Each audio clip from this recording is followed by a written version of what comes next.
Salut à tous, j'espère que vous allez bien. On se retrouve pour parler du match entre le Football Club de Nantes et Lille, match comptant pour la 27e journée de championnat. On peut s'attendre à avoir un bon match car les deux équipes sont plutôt en forme. Quand je dis en forme, je parle évidemment du dernier match parce que Nantes avant c'était très difficile. Je vais pas vous cacher, c'est un peu pour ça que j'ai pas fait trop de débrief parce que c'est un peu lourd. Tous les ans c'est la même chose, on perd, je sais pas, on est capable de gagner des fois 3 matchs, donc on sent qu'on est dans une bonne dynamique. Il suffit qu'on fasse un mauvais match. Donc là en l'occurrence je crois que c'était le match de Bordeaux où Nantes a perdu en fin de match, puis après il y a eu le traumatisme de Rennes, donc ça nous a complètement ça nous a complètement tué, et puis derrière plus rien. Et il a fallu un match nul face à Dijon, un autre match nul qui était pourtant très mauvais face à Metz, avant de voir ce match qu'on peut peut-être déjà appeler match référence face à l'Olympique de Marseille.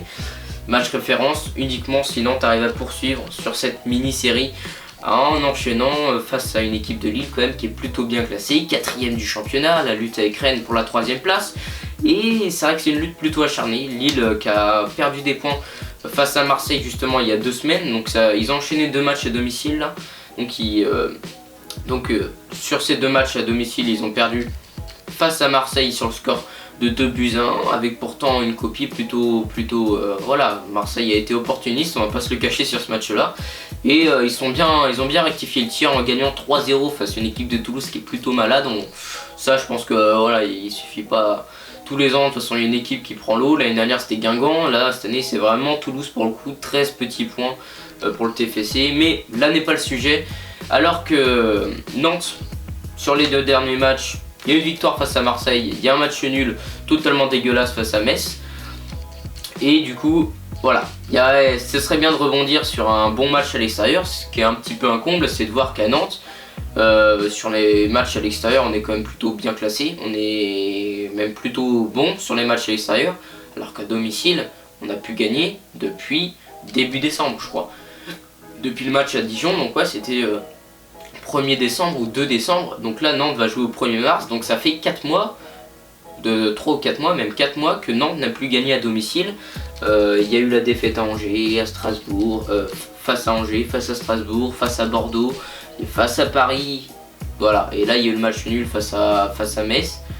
C'est très faible là pour des matchs à la Beaujoire. Il va falloir rapidement rectifier le tir parce que c'est mauvais. Il y a aussi eu la défaite face à Lyon 4-3, même si on avait vu un semblant de quelque chose.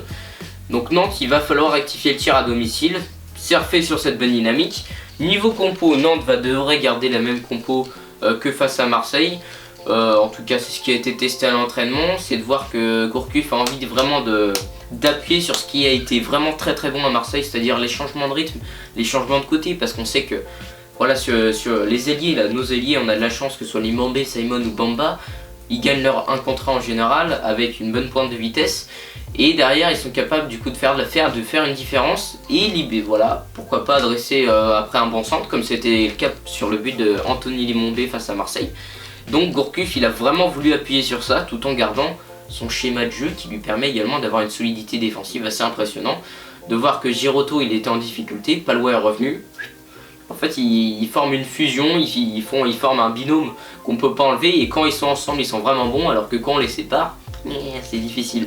Donc là de revoir un peu Giroto, Palois en défense, c'est ultra rassurant. Ils ont été incroyables encore face à Marseille, voir Nicolas Palois après seulement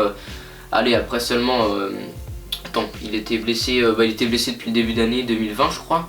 Ouais bah il jouait même pas face à Saint-Etienne, donc Nicolas Palois a été blessé depuis décembre, il est revenu. C'est les deux premiers matchs qu'il fait, c'est 2 très bons matchs.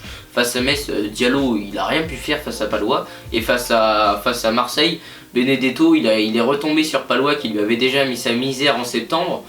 Donc là voilà, ça commence à devenir intéressant la défense nantaise. On a retrouvé la solidité qui nous manquait à Dijon, qui nous manquait à Rennes, donc ça fait vraiment du bien. Du côté de Lille, maintenant on va parler un petit peu de notre adversaire. C'est une équipe que je suis pas mal. C'est une équipe qui est devenue vachement équilibrée. Pour illustrer mes propos, rien de mieux. Je vous montre juste la composition d'équipe de Lille. Rappelez-vous, il y a 2 saisons, Lille avait sombré. Ils étaient à la lutte pour le maintien avec pourtant de très bons joueurs comme Nicolas Pepe. Ce qui leur manquait, c'était de l'expérience. Ils avaient commencé à rectifier avec José Font. Donc là, regardons maintenant la compo Lille et vous allez voir à quel point c'est équilibré. On va juste prendre la colonne vertébrale de cette composition, de voir que voilà, à chaque niveau, tu as des binômes. T'as 3 binômes au total, donc en défense, et à chaque fois, si on regarde bien, il y a un joueur expérimenté avec un jeune joueur. Donc souvent le joueur expérimenté il a la trentaine à peu près, comme c'est le cas avec José Fonte, Benjamin André et Loïc Rémy. Et ils sont associés avec des jeunes joueurs comme Osimhen, Sanchez et même Gabriel en défense.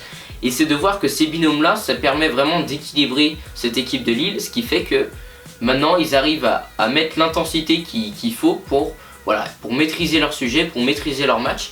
Et c'est ce qui leur fait énormément de bien de voir que du côté maintenant du côté du LOSC, clairement il y a une maîtrise qu'on n'avait pas il y a 2 ans. Et il y a même pour moi en plus par rapport à l'année dernière, c'est que l'année dernière c'était un peu, ils surfaient à chaque fois sur une bonne dynamisme, une équipe d'attaque de feu, ils marquaient énormément de buts.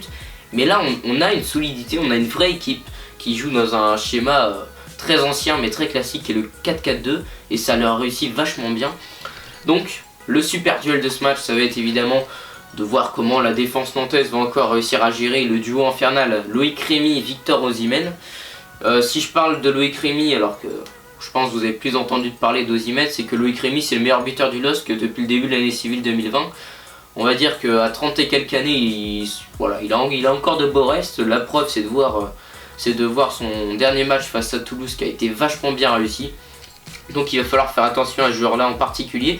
En tout cas, du côté de Nantes, il va falloir y aller, c'est une très bonne équipe. Ça va être un match plus que test, ça va être un match révélateur de voir si Nantes sont encore capables d'utiliser la masterclass de Imran Louza, d'utiliser cette équipe qui est capable, qu'on a vu à Marseille, qui du coup maintenant, après ce match face à Marseille, on est capable de dire que cette équipe est capable de faire de grands matchs.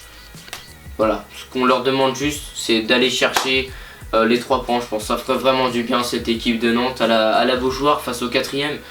Quoi de mieux pour relancer une bonne série? Tu gagnes face au 2ème et au 4ème du championnat.